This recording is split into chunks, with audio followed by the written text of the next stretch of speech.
መጣለ ጌታ ሊጎበኝ ይዛ ሊሆንልን ከኃጢያ እኛኑ ሊያድን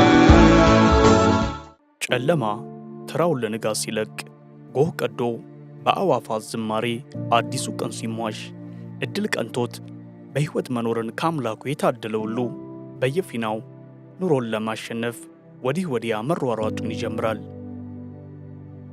በምንኖርባት በዚች ምድር ሁሉም ሰው እንደየአቅሙ የተሻለ ኑሮ ለመኖር ደፋ ቀና ይላል፣ የአቅሙን ይጥራል። ስንክሳር የማያጣው ይህ ዓለም በአንድ ክፉ የሕይወት አጋጣሚ ከሞቀ ጎጆአቸው ገፍትሮ ያስወጣቸውና መኖሪያቸውን ጎዳና ያደረጉ ሕፃናትና ታዳጊዎች ቁጥራቸው ብዙ ነው። ዛሬን ለማሸነፍ በምንተረተርበት ጎዳናዎች ላይ የዕለት ጉርሳቸውን ለማግኘት የሚቸገሩ፣ የበጋው ሐሩር የክረምቱ ብርድ ያለምንም ከልካይ እንዳሻው የሚያጠቃቸው ምስኪኖች እዚህም እዚያም በመንገድ ዳር ተኝተዋል። ብዙዎቹ እንኳን ለነገ የማሰብ ብሩህ ተስፋ ቀርቶ ዛሬን ለመኖር አቅም የላቸውም።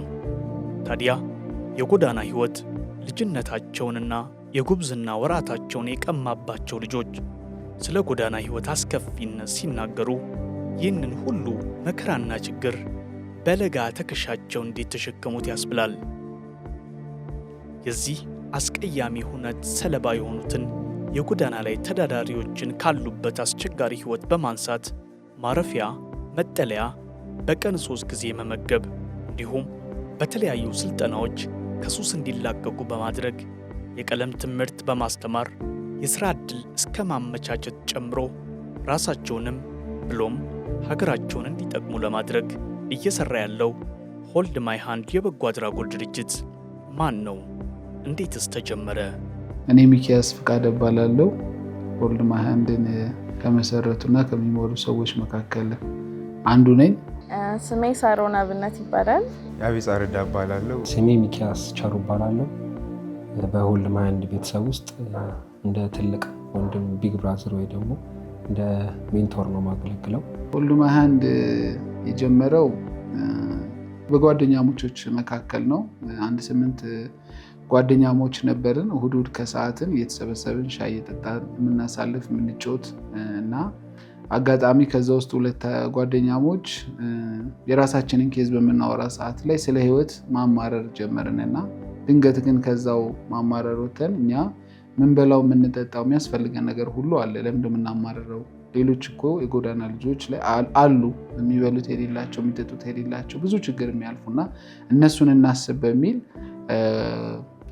ወሬ ጀመርን እና ያንን ወሬ ይዘን ወደ ጓደኞቻችን ሄደን ሼር ያደረግናቸው። ምንድነው ሼር ያደረግናቸው? ይሄ እሁድ የምናሳልፈውን የማኪያቶ ታይም ከጎዳና ልጆች ጋር አብረን ብናሳልፈው፣ አብረን ብንስቅ ብንጫወት፣ አለንላችሁ ብንላቸው የሚል ሀሳብ ተነሳ። ጓደኞቻችንም ተቀበሉንና የማኪያቶን ሰዓት ከጎዳና ልጆች ጋር አብረን ማሳለፍ ጀመርን። በሳምንት አንድ እሁድ ከሰዓት እንገናኛለን። ብዙ የምናደርገው ነገር አልነበረም። እውነት ለመናገር የኮሌጅ ተማሪዎች፣ የዩኒቨርሲቲ ተማሪዎች ነበረ በሰዓቱ። ስለዚህ ግን ፍቅር ነው የምንሰጣቸው የነበረውና ያ አጀማመር እያደገ በዓላትን አብሮ ማክበር፣ የሚያድሩበትን መክፈል፣ ትንሽዬ ቤት መከራየት እያለ አደገ። መጨረሻ ላይ ደግሞ ፍቃድም አውጥተን ሙሉ ለሙሉ ወደዚህ አገልግሎት ስራ ውስጥ ገባን ማለት ነው። ሆልድ ማይ ሃንድ ከመጀመሩ በፊት እኔ በአስተዳደጌ ውስጥ ብዙ እንደዚህ ከበጎ አድራጎት ስራ ጋር የተያዘ ነገር ውስጥ ገብቼ አላውቅም። ምንም አይነት የበጎ ስራ ሰርቻለሁ ብዬ ትዝ የሚለኝም ነገር የለም። ግን ከዛ ጊዜ ጀምሮ ነው ወደዚህ ነገር የተገባው። አጋጣሚ የሚመስል ግን የእግዚአብሔር ሀሳብ ነው። ስንጀምር እስቲ ይህንን እንጀምር ተባብለን አይነት ወይም እንደ ዛሬ ላይ እንደሚደርሰው ተቋም ሆኖ ብዙ ልጆች ይዞ ማሳደግ ምናምን የሚል ነገር ውስጥ አይደለም። በቃ ጀስት አብረን እናሳልፍ በሚል ነው እና አጋጣሚ በሚመስል ነገር ውስጥ ነው። የእግዚአብሔር ሀሳብ ግን እንደነበር የተረዳነው ያው ቆይተው ነው። ጎዳና ልጆች የሏትም። ልጆቹ ከኛው የወጡ የማህበረሰቡ አብራክ ክፋዮች ናቸው። ታዲያ ልጆች ወደ ጎዳና የሚወጡባቸው ልዩ ልዩ ምክንያቶች ቢኖሯቸውም የሆልድ ማይ ሃንድ ቤተሰብ የሆነው ተማሪ ያቤጽ ወደ ጎዳና የወጣበትን አጋጣሚ እንዲህ ይነግረናል። ያው ወደ ጎዳና ልወጣ የቻልኩት ያው የዛሬ ስንት ዓመት ኦልሞስት 12 ዓመት ምናምን አንዳንድ ልጆችን በማየት ኑሪ ያው በእኔ ያው የእድሜ ኩዮቼን በማየት እነሱንና ያው የራሴም ላይ ግፊት ነበረ እና ሙቪ በማየት ቪዲዮ ቤት ምናምን አለና እሱን በማየት ነው ከማዘር ጋር ባለመግባባት ውስጥ ከዚህ የተነሳ ከእሷ ጋር ጋጭ ስለነበረ ወደ ጎዳና መውጣት ቻልኩ። ልጅ ጎዳና ላይ ሲሆን የሚያየው ነገር አለ፣ ነፃነት አለ በጣም እና እዛ ጋር ብዙ የሚለምዱት ነገር አለ፣ ሱስ አለ፣ ሌብነት አለ፣ የተለያዩ ነገሮች አሉና የጎዳና ህይወት ያው ፈተናው ብዙ ነው። 1 2 3 ተብሎ ዘርዝረን እንደዚህ በቁጥር እንትን የምንለው ነገር አይደለም እና መራብ አለ፣ ማጣት አለ፣ ያው ውጪ ነው፣ ብርዱ አለ፣ ሱስ አለ ራሱን የቻለ ነው እና ብዙ ነገሮች ናቸው። ቻሌንጆቹን ጥቂት ናቸው ብለን ለመጥቀስም ወይም ራፍሊ ተናግረን የምናልፋቸው ነገሮች አይደሉም እና ብዙ ነገሮች አሉ ጎዳና ላይ ከሱስ ጀምሮ ብያለሁ እና ብዙ ነገሮች ናቸው። ለመሆኑ በጎዳና ላይ ያሉ ልጆች እንዴትና በምን መልኩ ነው የወልደ ማይ ሃንድ ቤተሰብን የሚቀላቀሉት? በአንዴ አይደለም ይዘናቸው የምንመጣውና የመጀመሪያ ቀን እንሄዳለን፣ እንጠይቃቸዋለን ከየት እንደመጡ፣ እዚህ ስትሪት እንዴት ሊወጡ እንደቻሉ፣ ከዛ ኋላ ምን እንደሚያስቡና እዚህ ያለውን ነገር በስላዊ መልክ ለነሱ እንዲስሉት አድርገን እናቀርብላቸውና ይህን እድል ቢያገኙት ምን ሊያሳኩ ይችላሉ የሚለውን ነገርም እዛው ገመገባልና በአንዴ አይሆንም። 2 ቀን 3 ቀን አንድ ላይ እየዋልን እንደነገርኩም ሱስ ይኖራልና እሱን የሚተውበትን መንገድ የፈጠርን በእንደዚህ አይነት ሂደት ነው ወደ ኦርጋናይዜሽን እንዲቀላቀሉ እናደርግ። ይህንን ቤተሰብ ልቀላቀል የቻልኩት ያው አሁን አብረን የምንኖር ወንድሞች አለን አንድ ላይ። ከእነሱ ውስጥ 2 ልጆች ነበሩ፣ ዳኒና ዘመተ። ምናልባት ከዳኒ ጋር አንድ ላይ ነን፣ ዘመተን ነው አንድ ላይ ያልሆነው እና እኔ ወደዚህ ከመጣሁ በኋላ የክፍለ ሀገር ልጅ ነኝ፣ ዝዋይ ነው ተወልጄ ያደግኩት እና ወደዚህ ከመጣሁ በኋላ ያው የተለያዩ ነገሮችን እየሰራሁ እየተንቀሳቀስኩኝ መገናኛ አካባቢ ቤልቪው ሆቴል እዛ አካባቢ ነው ከነሱ ጋር ልገናኝ ይቻልኩኝ። የሆነ ቪዲዮ ቤት ነገር አለ፣ ፊልም ምናምን ያለን፣ ጌም እንጫወታለን ምናምን። እዛ የሆነ ቀን ማታ እንደዚሁ ድንገት አገኘኋቸው ወደ ቤት እየሄዱ እያለና እንደዚህ እንደ አወሩኝ። በቃ ለምን እኛ ጋር አታድርም ምናምን አሉኝ ዛሬ ሲሉኝ፣ አይ የት ነው የእናንተ ቤት ምናምን ስላቸው፣ ወደ ላይ አለ ወደ መገናኛ የካሚካኤል እና እዛ የሆነ ቤት አለ፣ እዛ አንድ ላይ ነው እኛ የምንኖረው ምናምን እና አንዱን ዛሬ እኛ ጋር አደር ምናምን አሉ። በደንብ ባንተዋወቅም ግን እዛ አካባቢ ስለነበረን ያው ልጆችም ስለነበረን ይሄ ነገር ሊያቀራርበን ቻለና የዛን ቀን እዛ አደርኩኝ። ስራ እሰራለሁ፣ ያው የዛኔ ልጅም በሆንም ታክሲ ምናምን ሰራ ነበረ እና ሌሊት 10 ሰዓት ምናምን መውጣበት አጋጣሚ ነበረና ከዛ የተነሳ የዛን ቀን ከነሱ ጋር እራት በላን እና ኑሽ እንደውም ራብ በልተን አብረን እንሄዳለን ብያቸው አብረን ራብ በልተን እነሱ ቤት አደርኩኝ። ከዛን ወዲያው በቃ ሌሊት ተነስቼ ወደ ስራ ሄድኩኝ። ከዛ በቀጣዩ ቀን ሚኪ ሊያገኝ ይፈልጋል፣ አቢቲ ነው የምንለው ያው የዛን ጊዜ እና ሚኪ አቢቲ ሊያገኝ ይፈልጋል እና እንዳትሄድ ሲሉኝ እሺ አልኳቸው እና የዛን ቀን ስራ ሳልገባ እሱን አገኘሁት ሚኪን። ከዛ ከእሱ ጋር እንዴት ከቤት እንደወጣውና ትምህርቴን ስማር እንደነበረ አቋርጬ የነበሩትን ኢንስቲትዩሽኖች ወደዚህ እንዴት እንደመጣው አጫወትኩትና ከዛ በኋላ ክላስም ከ3 ነበር ያቋረጥኩት። አሁን እኛ ጋር ትኖራለህ፣ በቃ ከኛ ጋር እንደ ቤተሰብ ነህ፣ ትምህርትም ትማራለህ፣ አብረን ከኛ ጋር እንደ ቤተሰብ ትሆናለህ አለኝ ሚኪ። የዛኔ ነው በቃ ኦልሞስት የዛሬ 12 ዓመት ምናምን ይህን ቤተሰብ ተቀላቀልኩኝ ማለት ነው። ሆልድ ማይ ሃንድ ከጎዳና ላይ ላነሳቸው ልጆች መሰረታዊ ፍላጎታቸውን ከማሟላት ባሻገር በስፖርታዊ ውድድሮችም ልጆቹ እንዲሳተፉ የተመቻቸ ሁኔታ ፈጥሮላቸዋል። ጣል በዛው ስፒድ ነው የምንሄደው። ልክ ናችሁ። ሰፋ እናደርገዋለን። ታዲያ ስፒድ ይኖረዋል። አፕ ዳይሞቭ አሰልጣኝ ዘነበ ደርቤ ይባላለሁ። አሁን የሴቶች እግር ኳስ ቡድን ትሬኒንግ ላይ ነው ያለነው። በኦልድ ማይ ሃንድ እግር ኳስ ክለብ ውስጥ ከሚገለገሉት አንዱ የሴቶች እግር ኳስ ቡድኑ ይሄ ነው። 3 የተለያዩ በእግር ኳሱ ላይ የእድሜ ካታጎሪ አሉ። አንደኛው U13፣ 15 እና MRI U17 አለ። በከፍተኛ አዲስ አበባ ሊግ ላይ ትልቅ ቲም አለ፣ ከፍተኛ ዲቪዥኑ ማለት ነው። አሁን እየተወዳደርን ያለንበት እግር ኳስ የጀመርነው በመጀመሪያ ያው ልጆቹም እኔም የእግር ኳስ ፍቅር አለን፣ እግር ኳስ እንወዳለን። ያው እንደ ብዙ ሰው እየተጫወተን ምናምን ያደግነው ተቋም ውስጥ ከገቡ በኋላ የእግር ኳስ ፍላጎት አላቸው፣ ግን ያው ዝም ብለው ወጥተው ይጫወታሉ እንጂ ከሌላ ቡድን ጋር ወይ ከሌላ ቲም ጋር አይጫወቱም ነበር። ስለዚህ ምን አሰብን፣ የኛ አይነት ተቋም ውስጥ ያሉ የኛ አይነት ችግር ያለባቸው ልጆች አሉ፣ ተቋም ስለሆነ ብቻ እዛው አካባቢ የሚጫወቱ። ስለዚህ ምን አደረግን፣ የኛ አይነት ድርጅቶች ወይም ተቋሞች ያሏቸው መጥተው እንዲሳተፉ ቶርናመንት አዘጋጀን። እነ ሰላም ህፃናት መንደር፣ እነ ሙዳ፣ የተለያዩ የኛ አይነት ስራ የሚሰሩ ልጆች ተቋሞች መጥተው የሚሳተፉበት የእግር ኳስ ውድድር አዘጋጀን እና ጠራ ናቸው። እዛ ውድድር ላይ ብዙ ተሰጥኦ ያላቸው ልጆች አየን። ተቋም ውስጥ ይኖራሉ፣ እድሉን አላገኙም እንጂ ወጥተው ቢጫወቱ ሰክሰስፉል የሚሆኑ የእግር ኳስ ተጫዋቾች እንዳሉ ገባንና ውድድሩ ክረምት ላይ ብቻ ነበረ። እኛ ቤት ያሉ ልጆች የእግር ኳስ ፍቅር ደግሞ በክረምት ብቻ የተገደበ ስላልነበረ ላይሰንስ አወጣንና በጋውንም በአዲስ አበባ እግር ኳስ ፌዴሬሽን ስር የሚዘጋጁ ውድድሮች እንዲሳተፉ ማድረግ ጀመረን።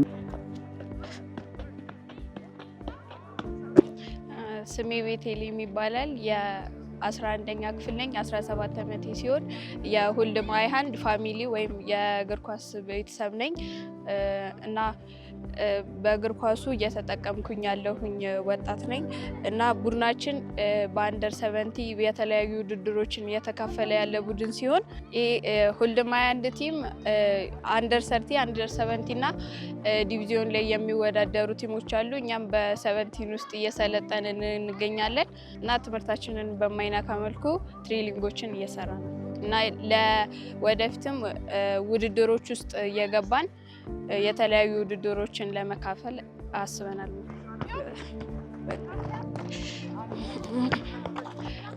ሀዊኔ ነኝ።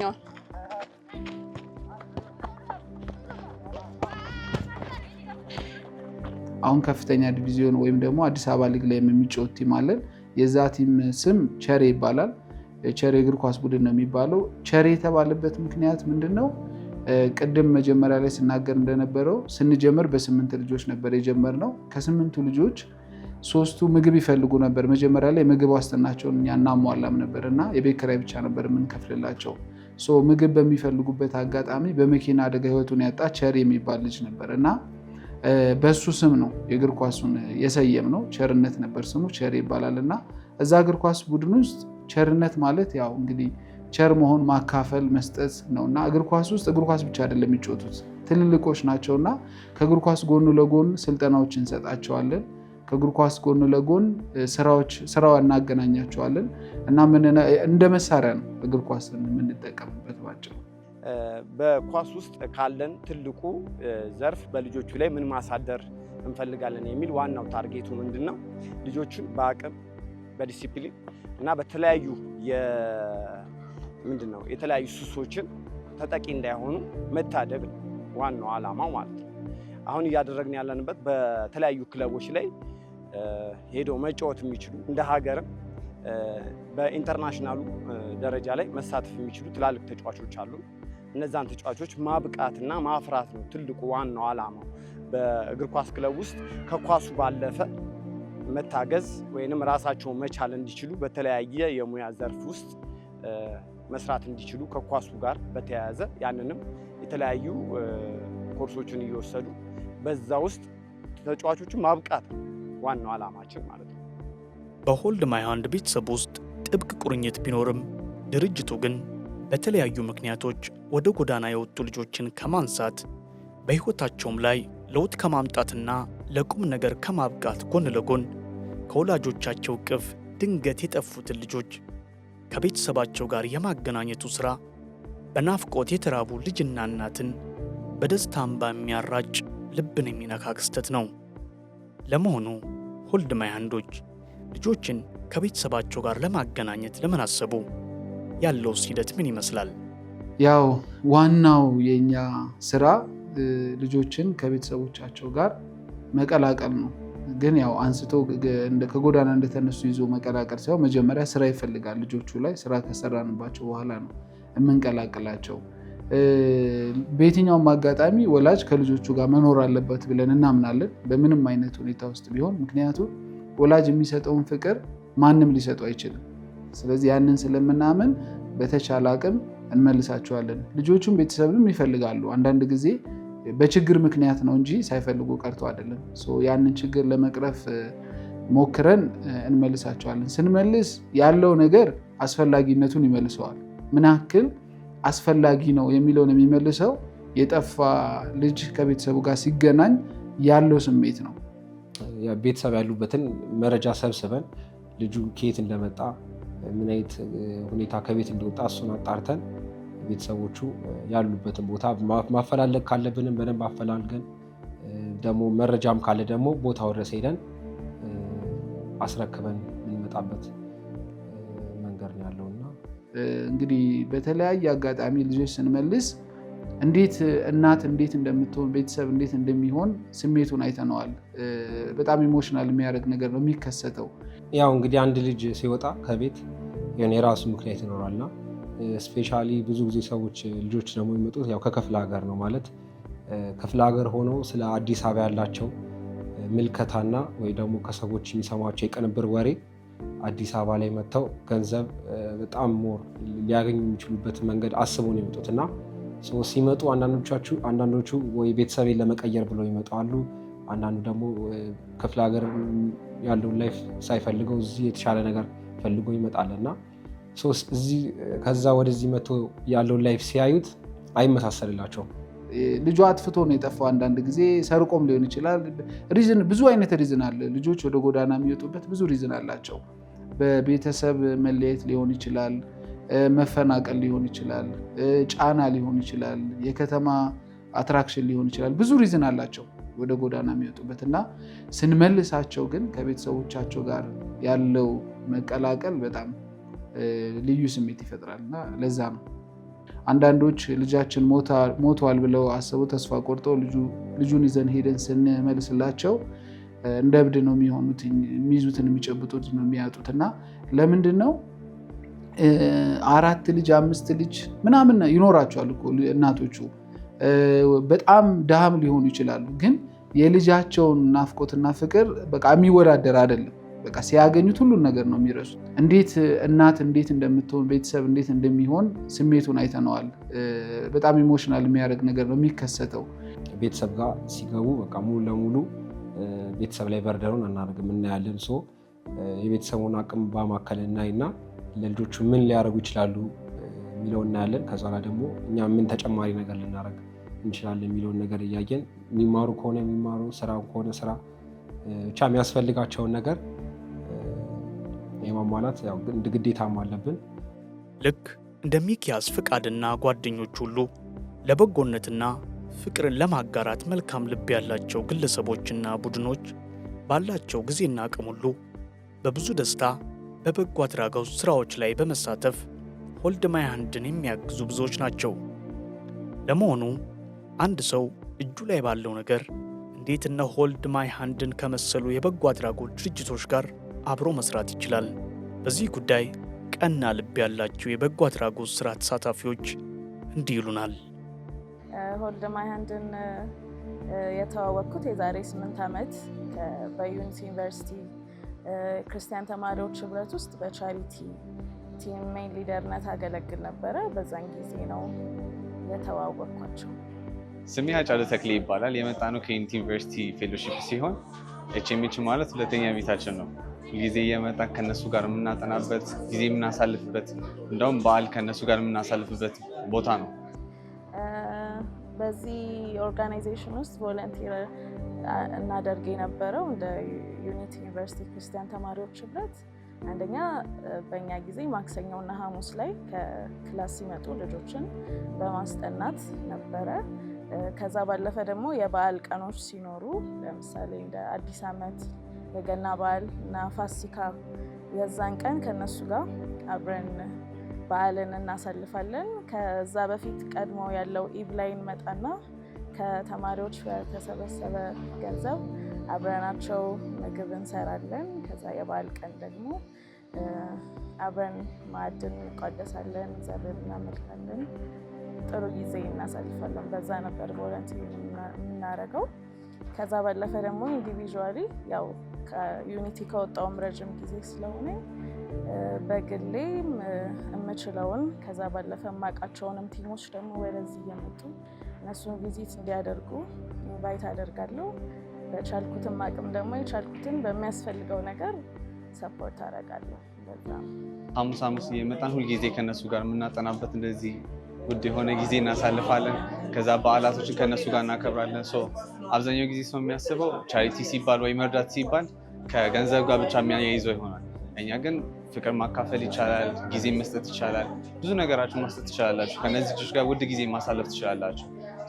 በምትችሉት ነገር ጊዜን በማሳለፍ ሊሆን ይችላል። የኛ አሁን ዩኒቲ ዩኒቨርሲቲ ረጅም ዓመት ከነሱ ጋር እንደዚህ ሐሙስ በማጥናት ነው የሚታወቀው። አብዛኛውን ጊዜ እንደዚህ እየመጣችሁ ማጥናት ትችላላችሁ፣ ጊዜያችሁን መስጠት ትችላላችሁ።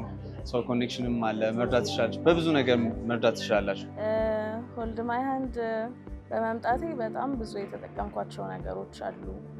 አንደኛ ስንመጣ ሁል ጊዜ ልጆቹ በብዙ አይነት ነገር ውስጥ እንኳን ቢሆኑ ሁል ጊዜ የሚያሳዩን ፊት የሚጋባ ደስታ ነበራቸው፣ የሚጋባ ፍቅር ነበራቸው እና ከነሱ ፍቅርን በማንኛውም ሁኔታ ውስጥ መደሰትን መማር ችያለሁኝ ፐርሰናሊ።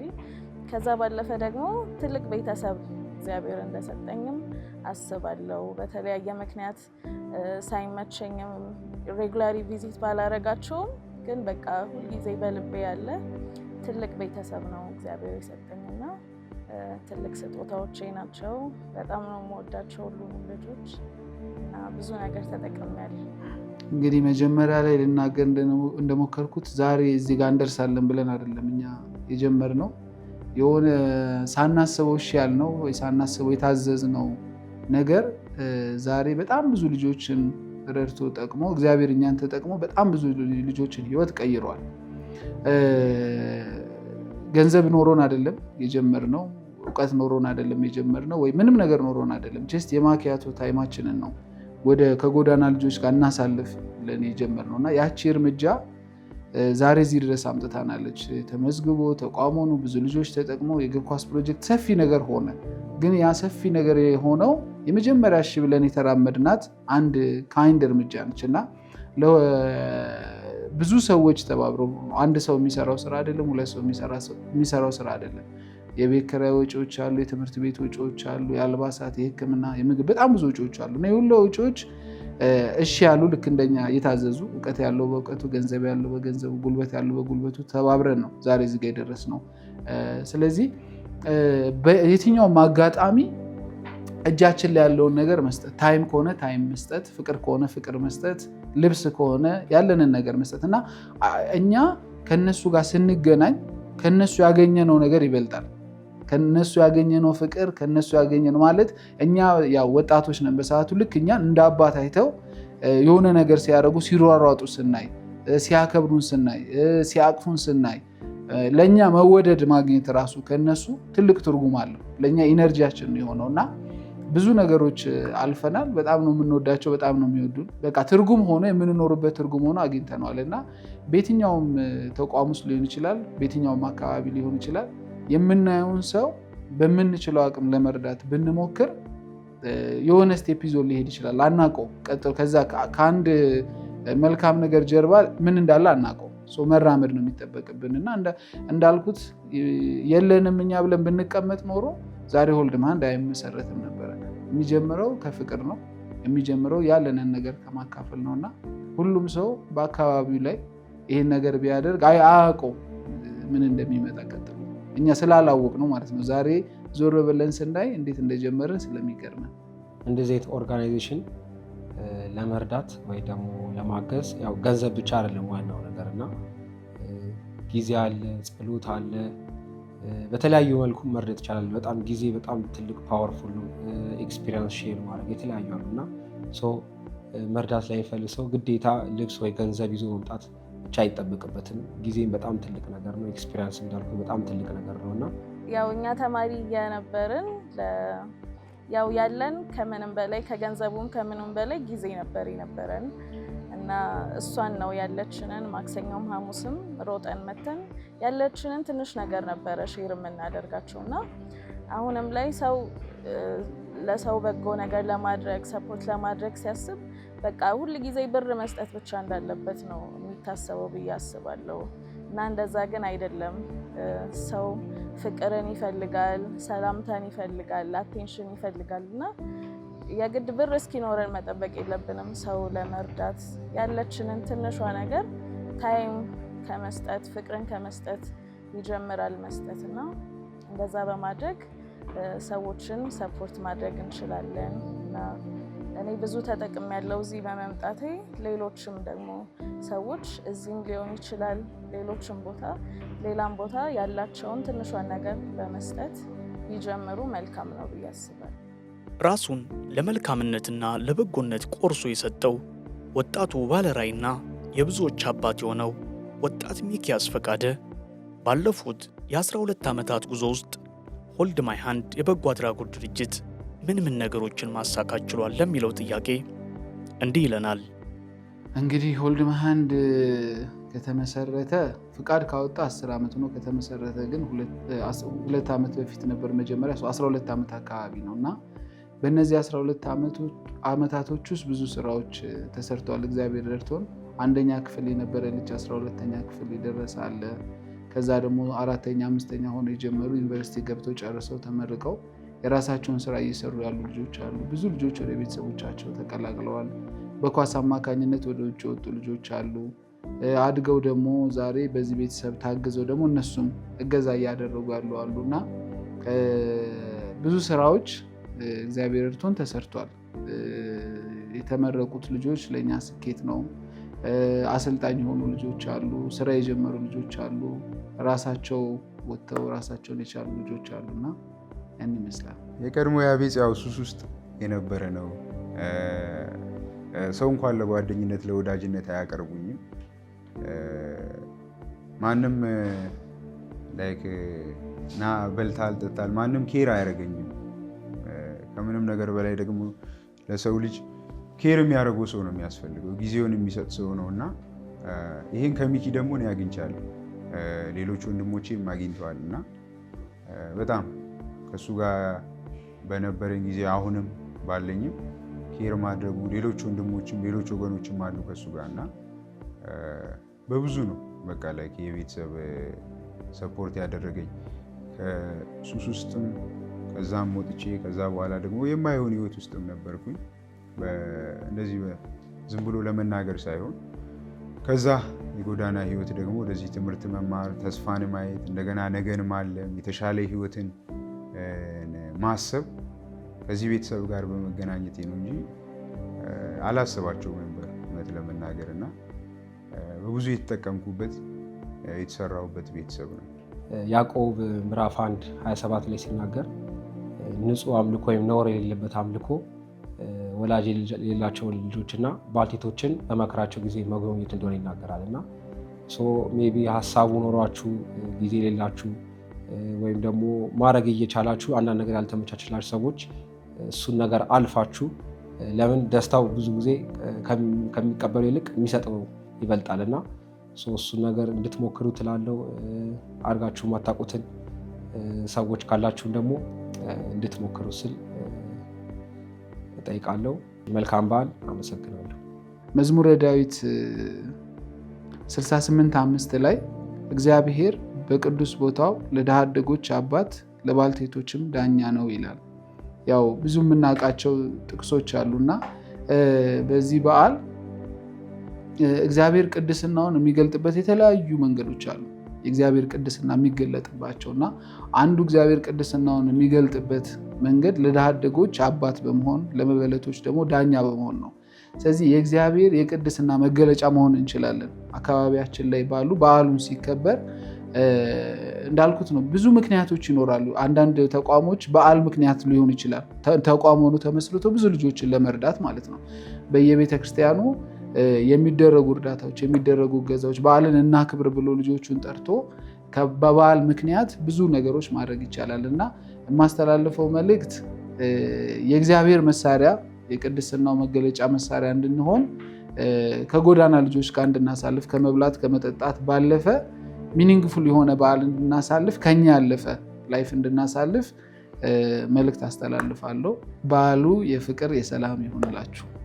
በየመንገድ ዳሩ በረሃብ አለንጋ እየተገረፉ የሚሰቃዩትን በአካባቢያችን ያሉ ረጂ ያጡ ችግረኞችን የተራቡትን ማብላት፣ የተጠሙትን ማጠጣት፣ እንግዶችን መቀበል፣ የታረዙትን ማልበስ፣ የታመሙትን መጠየቅ፣ የታሰሩትን መጎብኘት አምላካዊ ትእዛዝ ነውና ውድ የተስፋ ብሮድካስቲንግ ኔትወርክ ተከታታዮቻችን በዚህ የበዓል ሰሞን ብቻ ሳይሆን እግዚአብሔር ባበዛልን ዘመን ሁሉ በዓለም ከሚገኝ ድፍ ሰውነታችንን እየጠበቅን ወላጆች የሌላቸውን ልጆችና ባልቴቶችን በመከራቸው በመጠየቅ ንጹሕ የሆነውንና ነውርም የሌለበትን አምልኮ በእግዚአብሔር አብ ዘንድ እንድናቀርብ የከበረ ጥሪያችን ለእናንተው ለውድ ተመልካቾቻችን ነው።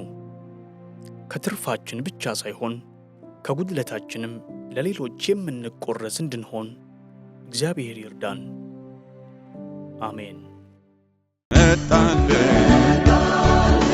ጌታ ሊጎበኝ ይዛ ሊሆንልን